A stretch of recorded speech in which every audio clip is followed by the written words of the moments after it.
Isinusulong sa Senado ang pag-amyenda sa anti-wiretapping law upang makatulong sa law enforcement agencies sa pagtugi sa drug suspects. Samantala itinanggi naman ni Senador Leila De Lima na may katotohanan ang bagong hawak na ebidensya ng Department of Justice o DOJ laban sa kanya. Ito ang balita ni Joyce Balancho. Makatutulong sa Philippine National Police at ilang pang law enforcement agencies ang panukalang pag-aamyenda na anti-wiretapping law. Ayon kay Senator Panfilo Lacson na chair ng Senate Committee on Public Order and Dangerous Drugs, dapat nang isama sa exemption sa batas ang ilang kaso katulad ng droga.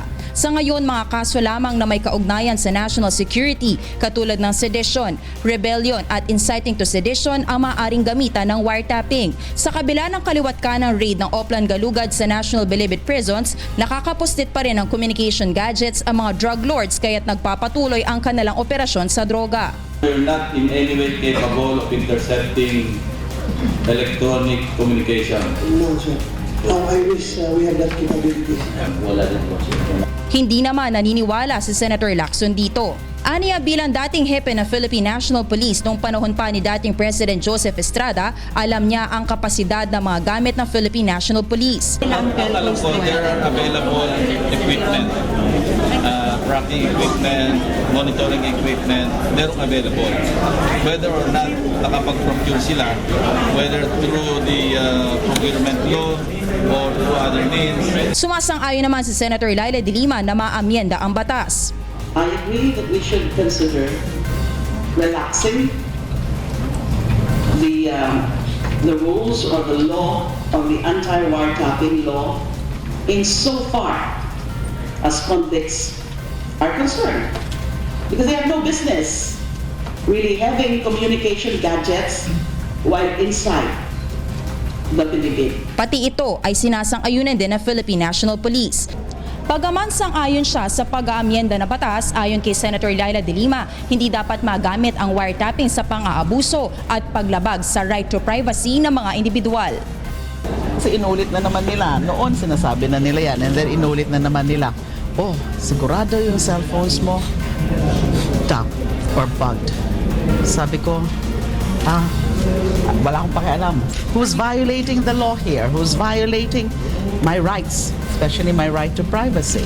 Tinanggi naman ng pulisya ang paratang ni De Lima. Nagdududa siya, sasabihan daw siya na wina-wiretap siya. O talaga bang wina-wiretap siya? Ako rin, nagdududa rin ako dahil yung cellphone ko. Minsan, nawawala yung signal, minsan parang hinihigop. Duda ko rin na wina-wiretap ako, pero hindi ko masiguro. Samantala, itinanggi naman ni Senator De Lima ang lumalabas sa isang pahayagan na may dalawa siyang empleyado na may bank accounts na milyones mula sa droga. Ito umano ang ginagamit ng senadora bilang conduit para tumanggap ng pera mula sa drug lords, kapalit ng pagprotekta sa kanila. That's an entire fabrication. That's an entire fabrication. First, the alleged existence of the accounts, that is a fabrication. I don't think those two would have those accounts. Instant millionaires nga sila.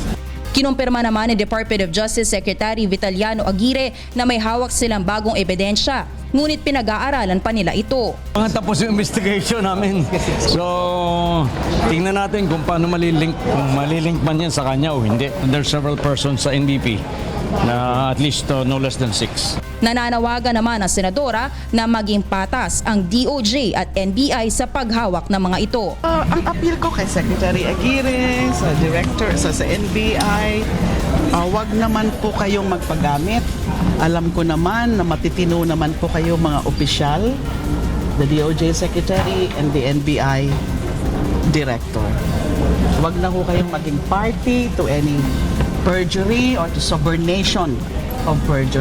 Joyce Balancho, UNTV News and Rescue, Senate of the Philippines.